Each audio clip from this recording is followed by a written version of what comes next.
नीरज और संकेत एक दूसरे के करीबी दोस्त हैं। नीरज विदेश में एक बहुत ही सक्सेसफुल बिजनेसमैन है, जबकि संकेत गुजरात के सूरत में कपड़ों का धंधा चलाता है।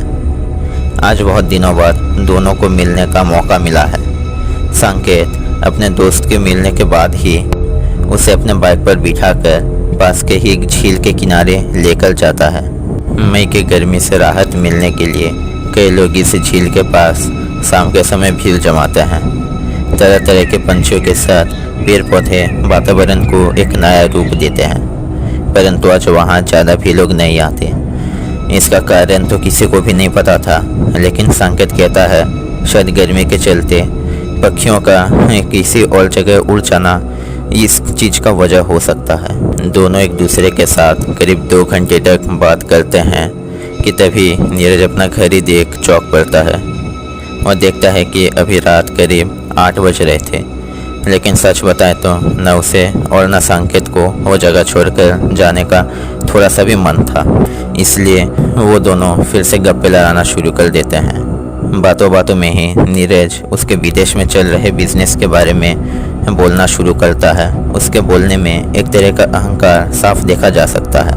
वो ये भी कहता है कि उसने उनके स्कूल के दोस्त रिया को भी कुछ ही महीने पहले प्रपोज किया था।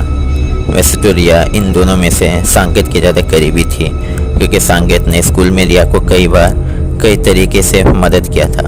लेकिन संकेत अपना करियर बनाने में नीरज से थोड़ा पीछे रह गया, जिसके चलते रिया संकेत को अब ज़्यादा ध्यान नहीं देती और नीरज के प्रपोजल मिलने के बाद तो उसके खुशी का कोई ठिकाना ही नहीं रहा। संकेत ये सब चुपचाप सुनने के बाद कहता है कि इन सब चीज़ों के बारे में उसे आगे से भी पता है और उसे ये भी पता है कि नीरज सूरत में आने के बाद सबसे पहले संकेत से नहीं बल्कि रिया से मिलने गया था और वो लोग एक बड़े से रेस्टोरेंट में खाने भी गए थे।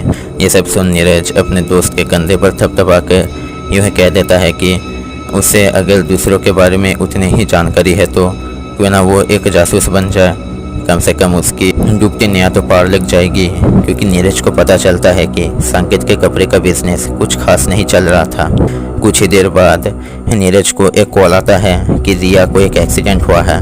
वो तुरंत संकेत को कहता है कि वो अपने बाइक का चाबी नीरज को दे दे, ताकि नीरज जल्दी से जाकर रिया को देख सके हॉस्पिटल में। संकेत कहता है कि नीरज के साथ वो भी हॉस्पिटल जाना चाहता है, लेकिन नीरज उसे मजाक उड़ाने के तरीके से कहता है अब तो मर जाने से भी वो तुझे आखिरी बार देखने तक नहीं आएगी। आज उसे एक मामूली सा एक्सीडेंट हुआ है तो तू क्यों उसे देखने जाएगा।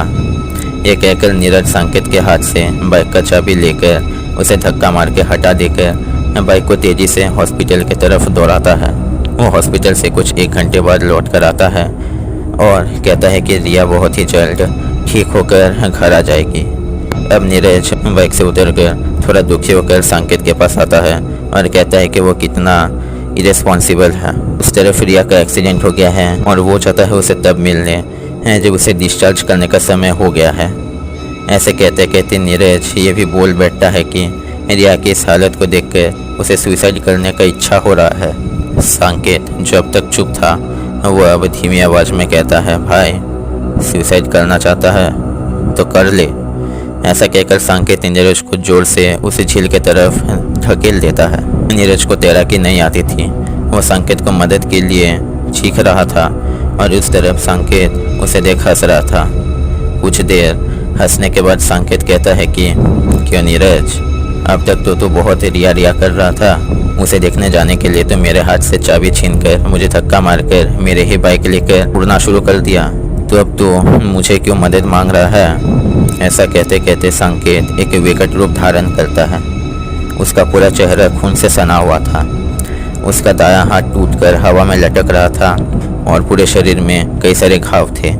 वो एक डरावनी आवाज़ में कहता है जिस दिन मुझे तेरे और रिया के अफेयर के बारे में पता चला उस दिन मैं उसे मिलने गया था। वो तो मेरी कोई बात सुनने को तैयार ही नहीं थी।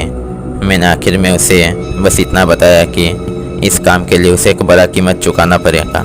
बस तेल में लग गई आग। वो उनके घर के सिक्योरिटी गार्ड को बुलाकर मुझे बुरी तरह से पिटवा कर रास्ते में छोड़ दी थी। तभी मैं ठान लिया था कि अब ये ज़िंदगी जीने का कोई फ़ायदा नहीं है। मैं एक ट्रक के सामने आकर आत्महत्या कर लिया, लेकिन मेरा आत्मा को शांति नहीं मिली। मैं चाहता था कि इन सब के जर यानी तुझे कैसे कर सबक सिखाऊं, इसलिए मेरा यह आत्मा इतने दिनों तक भटक रहा था। आज मुझे शांति मिली। ये कहकर संकेत का वो विकट शरीर कहीं पे गायब हो जाता है। नीरज भी उसी झील में डूबकर मर जाता है। अगले दिन रिया हॉस्पिटल से निकलकर कहाँ जाती है वो किसी को नहीं पता चलता।